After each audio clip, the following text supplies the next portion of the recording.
There is a ritual after French riots, which requires government, protesters and the media all to insist that it was the work of a minority. That way the protest movement sheds off responsibility. The government pretends the problem is not as serious as it appears, and the media avoid accusations of tarring everyone with the same brush. Anyone who witnessed what happened on Saturday knows that is bias rubbish. The notion that the vast majority of jaunes, yellow vests were tutting in the background, shaking their heads in shocked condemnation of the violent view is unsustainable. Most of the yellow vests who arrived off the Arc de Triomphe perfectly well what was likely to happen. They may not all have been at the battlefront that was taken over by professional revolutionaries of the far left and the far right working a fascinating sign of the times side by side. But they were not far behind, and they certainly were not hard-tooting. The point is that there is in France a tolerance of street violence which is incomprehensible to outsiders.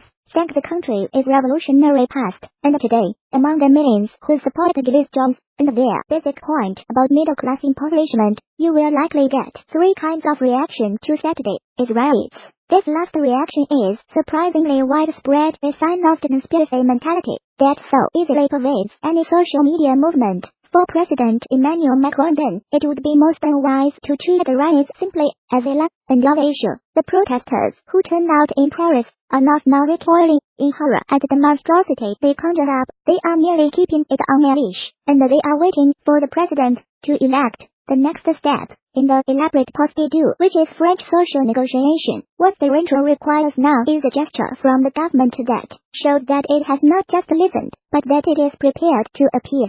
That is how since time immemorial French social conflicts have been resolved. The difficulty for Emmanuel Macron is that this is exactly the kind of lily-livered capitulation to the street that he has vowed to stop. There will be no change of direction, he repeats to all who will hear, because that would only stir up worse problems for the future. But the pressure on the president is now enormous, and it must be assumed that sometime this week, certainly before Saturday, when more protests oppose the government will make an announcement. It will be a crucial moment. Could they agree to suspend the next rise in fuel tax due next month? Could they announce an above-inflation rise in the minimum wage? Could they release more money to compensate the poor? But any major concession would snap off the old French politics and destroy Macron as a political persona, as a harbinger of the new. Some say it would write off any chance of further reform in the rest of his mandate. Or will it be just the promise of more consultations, and the risk of the gilets kicking that back in his face with another day of violence? It is the dilemma that eventually faces every French president. If you do not give in, then there is more violence, for which this being France the protesters do not get the blame. You do.